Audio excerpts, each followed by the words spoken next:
भाई देखो, कलाकार आदमी तो एक ही है डब्ल्यूडब्ल्यूई के अंदर, और वो है पॉल हेमन। और उनकी कलाकारी कल आपको स्मैकडाउन में दिख भी जाएगी, क्योंकि जो ट्विस्ट एंड टर्न्स वो टीज कर रहे हैं ना Roman Reigns and Brock Lesnar के बीच में, उसके लिए आपकी जो एक्साइटमेंट है वो तो नेक्स्ट लेवल होनी चाहिए। रोमन रेंस का एक्सट्रीम रूल्स के लिए मैच तो ऑफिशियल हो गया, लेकिन इसमें भी भाई बहुत तगड़ा वाला झोल है।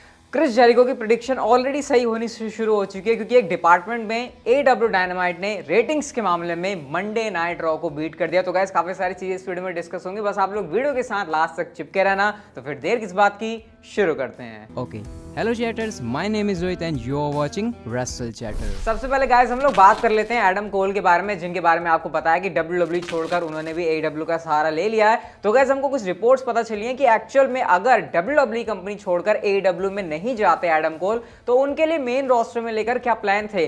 तो गाइस प्लान्स उनके लिए ये थे कि मेन रोस्टर में आकर एडम कोल को डब्ल्यूडब्ल्यूई बनाती एक सुपरस्टार का मैनेजर, और गाइस ये सुपरस्टार कोई और नहीं बल्कि होने वाले थे कीथ ली। अब प्लान्स पता है क्या थे, याद करो बॉबी लेस्ली और लियो रश की हमको जैसे टीम नहीं देखने को मिलती थी कि बॉबी लेस्ली को बिल्कुल डोमिनेटर दिखाते थे और लियो रश वहां पर माउथ पीस थे जो बॉबी लेस्ली के पीछे छुपते थे। सिमिलरली वैसा ही कुछ यहां पर एडम कोल और कीथ ली को लेकर प्लान था, क्योंकि कीथ ली को तो बिल्कुल मॉन्स्टर्स एकदम बिल्कुल तगड़ा वाला जायंट दिखाते, तो एडम कोल सिर्फ उनके पीछे रहते और रेसलर वाले रोल से बिल्कुल ही उनको शिफ्ट करके एक माउथ पीस वाला रोल दे दिया जाता मेन रोस्टर के ऊपर। अब कीथ ली के लिए ये रोल कैसा होता कैसा नहीं होता उसके बारे में तो मैं जिक्र कर नहीं रहा, क्योंकि ऑब्वियसली वो एक अलग चीज है। लेकिन एडम कोल को ऑब्वियसली एक रेसलर के तौर पर आना था टेलीविजन के ऊपर, ना एक मैनेजर के तौर पर। तो उन्होंने यहाँ पर डिसाइड किया कि भाई ये डब्ल्यूडब्ल्यूई वाले मेरे साथ क्या कर रहे हैं, मेरे को तो रेसलर बनना है। तो ऑब्वियसली यहाँ पर उनके लिए डिसीजन लेना और भी ज्यादा आसान हो गया, और सिंपली उन्होंने एडब्ल्यू को चुना कि भाई वहां तो मेरे फ्रेंड्स भी हैं, मेरे को वहां जाने का मूड भी कर रहा है, मेरी जो लाइफ पार्टनर है वो भी वहां पर है, तो क्यों ना मैं उसी कंपनी के लिए चले जाऊं। तो ये सारी चीजें कुल मिला के यहाँ पर बहुत ज्यादा हेल्प करी एडम कोल के लिए, और इसलिए आपको जो एडम कोल है वो इस समय एडब्ल्यू के अंदर देखने को मिल रहे हैं। मतलब मेरे ख्याल से ये क्या ही था एडम कोल, जिसको हमने इतना तगड़ा रेसलर देखा है एनएक्सटी के ऊपर, अगर आप उसको मैनेजर वाला रोल दे दोगे तो मेरे ख्याल से कोई यहाँ पर बड़ा ब्रेनर नहीं था एडम कोल के लिए इस वाले डिसीजन को लेने के लिए। और मेरे ख्याल से एडम कोल ने सही भी किया यहाँ पर, जबकि मैं यहाँ पर डब्ल्यूडब्ल्यूई कंपनी को ज्यादा सपोर्ट करूंगा एडब्ल्यू के सामने। मैं यहाँ पर ये बोल रहा हूँ इस बात को बिल्कुल खुले तौर पर, लेकिन फिर भी अगर कोई किसी बंदे के सामने ऐसा ऑफर तुम डालोगे तो भाई वो क्यों चुनेगा। और इतना दिमाग यहाँ पर मेरे ख्याल से डब्ल्यूडब्ल्यूई के पास होना चाहिए था कि एटलीस्ट ऐसा ऑफर तो एडम कोल को उनको बिल्कुल भी नहीं देना चाहिए था। अगली स्टोरी की तरफ गाइस हम लोग चलते हैं और ड्राफ्ट के बारे में बात करते हैं। तो ऐसा लग रहा है कि जो एक्सपेक्टेड डेट्स है ना ड्राफ्ट की वो रिवील यहाँ पर हो चुकी है।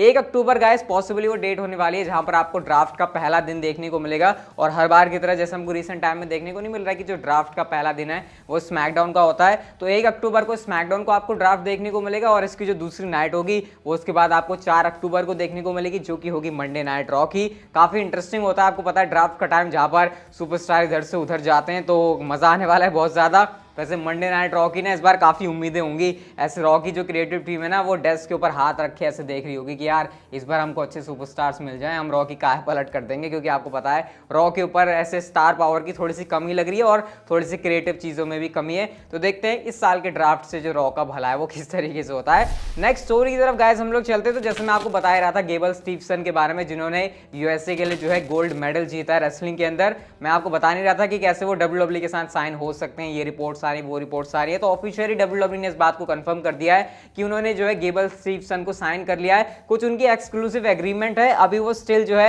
एनसीडब्ल्यूए रेसलिंग चैंपियन है, तो वो अपनी चैंपियनशिप को डिफेंड भी करेंगे। ग्रेजुएशन भी वो कंप्लीट कर रहे हैं जो उनकी मिनेसोटा की यूनिवर्सिटी है वहां से। वो स्टिल परफॉर्मेंस सेंटर में भी आएंगे, छोटी मोटी अपीयरेंस भी कर सकते हैं वो एनएक्सटी के लिए। कुछ उनका अलग टाइप का यहाँ पर कॉन्ट्रैक्ट है, अगर आपको नहीं पता गाइस इनकी एज काफी ज्यादा यंग है, 21 ईयर्स ओल्ड है, तो वही काफी उनके लिए बड़ी अचीवमेंट है भाई इस एज के अंदर भी डब्ल्यूडब्ल्यूई के साथ कॉन्ट्रैक्ट मिलना, और काफी ज्यादा ये बड़ी बात है। बड़ी बात नहीं है कैसे तो समझ नहीं आ रहा, तो मैं आपको सेथ रॉलिंस का ट्वीट दिखा देता हूं। सेथ रॉलिंस ने यहां पर ट्वीट किया, best wrestler in the world coming to the best wrestling company in the world, love to see it, Gable Steveson is WWE. तो यहां पर सेथ रॉलिंस का ट्वीट आपको क्लियरली बताता है कि वो बेस्ट रेसलर भी बोल रहे हैं गेबल स्टीफसन को और बेस्ट रेसलिंग कंपनी भी बोल रहे हैं। और ये क्यों बोल रहे हैं वो, क्योंकि आपको पता है रिसेंटली एडब्ल्यू के अंदर बहुत ज्यादा इस टर्म का यूज किया जा रहा है ना कि बेस्ट प्रो रेसलिंग कंपनी, तो यहाँ पर कहीं ना कहीं सेथ रॉलिंस का उनके ऊपर भी ये शॉट है।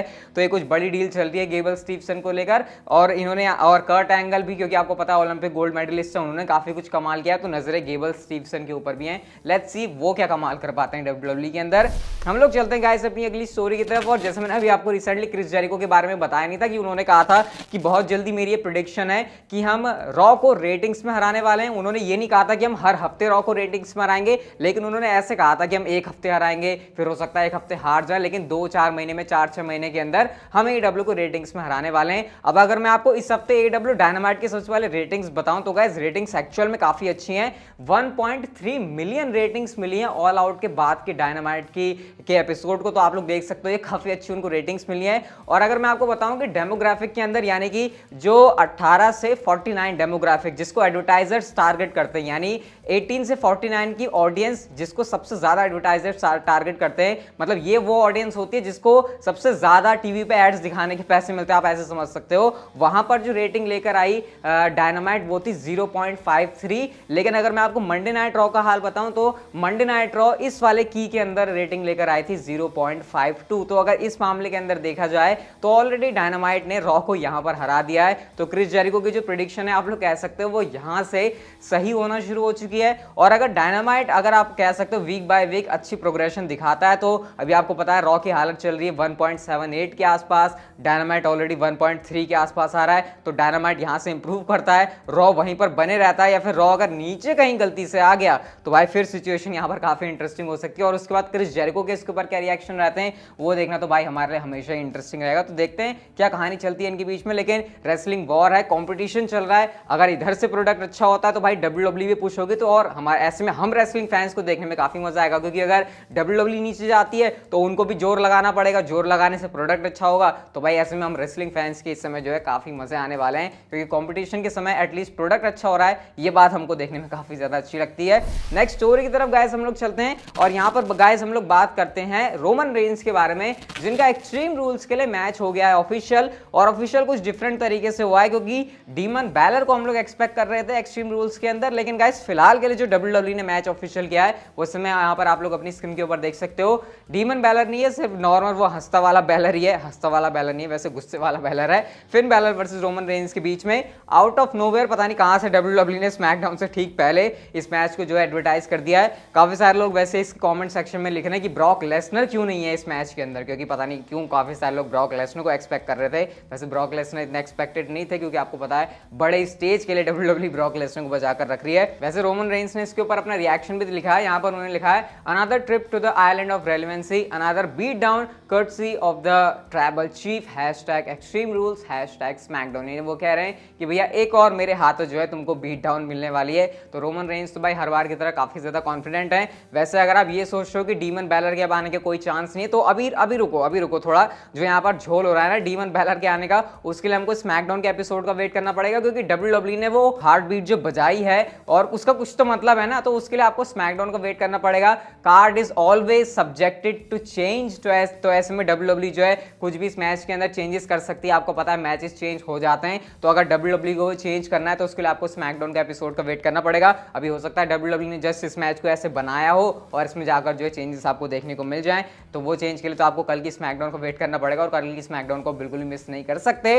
और गाइस इसी स्मैकडाउन को लेकर एक चीज डब्ल्यूडब्ल्यूई ने और एडवर्टाइज कर दी है, और आपको देखने को मिलेगा स्मैकडाउन टैग टीम चैंपियनशिप के लिए मैच, जहां पर ऊसोस अपनी चैंपियनशिप को डिफेंड करने वाले हैं अगेंस्ट द स्ट्रीट प्रॉफिट्स। वैसे आपको पता है गाइस जो डार्क मैच है वहां पर John Cena and street profits versus Roman Reigns and the Usos का 6 man tag team match advertise है। उस मैच का क्या होगा उसके बारे में तो अभी कमेंट नहीं कर सकते, लेकिन फिलहाल जो ये मैच है वो एडवर्टाइज है। वैसे मैंने आपको बताया था ना कि जॉन सीना का स्पेशल ग्राफिक भी आया है स्मैकडाउन का, तो देखते हैं कल जॉन सीना का जो स्टेटस है वो क्या रहने वाला है। लेकिन गाइस हम लोग बात करते हैं उस मेजर ट्विस्ट एंड टर्न की जिसके बारे में पॉल हेमन ने कमेंट किया है Roman Reigns and Brock Lesnar के बारे में। और गाइस ये बहुत ही इंटरेस्टिंग चीज है, इसको बिल्कुल भी मिस मत करना। तो गाइस पॉल हेमन का रिसेंटली इंटरव्यू लिया गया जहां उनसे पूछा गया कि भाई सिचुएशन चल क्या रही है तुम्हारे बीच में, Roman Reigns and Brock Lesnar के बीच में। तो यहां पर उन्होंने सिंपली कमेंट किया और उन्होंने यहां पर ये कहा कि देखो जब से मैं रोमन रेंस के साथ स्मैकडाउन पर अपीयर हुआ उस दिन से ही सबको इस बात का पता था कि इस पॉइंट पर हमको आना ही है कि भाई जब पॉल हेमन, वो बंदा जो ब्रॉक लेसनर के साथ हमेशा रहता है, जब वो रोमन रेंस के साथ आएगा और जब ब्रॉक लेसनर वापस आएगा तो सिचुएशन क्या बनेगी। और अगर तुमको इस सिचुएशन को जानना है तो इसके लिए तुमको ट्यून करना पड़ेगा स्मैकडाउन का एपिसोड को, जहां पर ब्रॉक लेसनर अपनी वापसी कर रहा है। लेकिन क्या पता सिचुएशन ऐसी, मैं एग्जैक्टली पॉल हेमन ने क्या कहा आपको उसको कोट करता हूं, फिर बताता हूं उसका क्या मतलब है। यहां पर उन्होंने कहा, I don't know if we end up in a situation where Brock Lesnar can't go after a different championship other than Roman Reigns. यानी यहां पर पॉल हेमन ये कहना चाह रहे हैं कि क्या ऐसा नहीं हो सकता कि क्या ऐसा नहीं हो सकता कि ब्रॉक लेसनर रोमन रेंस के अलावा किसी दूसरी चैंपियनशिप के लिए जाए। क्या यहां पर पॉल हेमन कुछ ऐसा कहना चाह रहे हैं। इवन यहां पर उन्होंने ये भी कहा कि ऐसा भी हो सकता है कि सेम टाइम पर वो ब्रॉक लेसनर के एडवोकेट भी हों और रोमन रेंस के स्पेशल काउंसिल भी हों। और उन्होंने यहां पर उस स्मार्ट बंदे को ये भी एडवाइस दी है कि भैया अगर इस दुनिया में कोई ऐसा बंदा है जो ये सोच रहा है कि उसने फिगर आउट कर लिया है कि क्या होने वाला है Roman Reigns, Paul Heyman and Brock Lesnar की स्टोरी लाइन के अंदर, तो भाई यहां पर इस बात को सुन लो, he or she doesn't have a clue as to the twists and turns that could and will come in the near future। यानी तुमको कोई भी आइडिया नहीं है कि क्या ट्विस्ट एंड टर्न्स आने वाले हैं इस वाली स्टोरी लाइन के अंदर, तुम उसका आइडिया भी नहीं लगा सकते। ये बात आप लोग कह सकते हो पॉल हेमन ने थोड़ा सा अपना कैरेक्टर ब्रेक करके करी है, क्योंकि ऑब्वियसली उनको ट्विस्ट एंड टर्न्स वाली बात बोलनी तो खुद से तो बोल नहीं सकते, क्योंकि स्टोरी लाइन तो भाई वो ही बनाते हैं ना, तो उनको थोड़ा सा कैरेक्टर अपना ब्रेक करना पड़ा। लेकिन उन्होंने ये बता दिया कि बहुत तगड़े ट्विस्ट एंड टर्न्स आने वाले हैं ये Brock Lesnar, Paul Heyman and ये रोमन रेंस वाली जो स्टोरी लाइन चल रही है उसके अंदर। तो भाई साहब कल की स्मैकडाउन का वेट नहीं हो रहा, देखते कल होने क्या वाला एग्जैक्टली इनके बीच में। ऊपर से बैलर भी यहाँ पर मिक्स में, तो होगा क्या भाई, ब्रॉक लेसनर रिटर्न पर करने क्या वाले हैं, ये बहुत बड़ा क्वेश्चन है। और कल की स्मैकडाउन भाई बहुत गजब का शो होने वाला है, कन्फ्रंटेशन जब होगा तो मजा आएगा इसको देखने में। आपके एक्साइटमेंट कितनी है कमेंट सेक्शन में आप लोगों को जरूर बताना। लेकिन फिलहाल के लिए हमारी जो वीडियो थी वो ये तक की थी। अगर आपको अच्छी लगी तो लाइक कर दो, चैनल को आप लोग कर सकते हो सब्सक्राइब और नोटिफिकेशन बेल को on, and see you guys in my next video.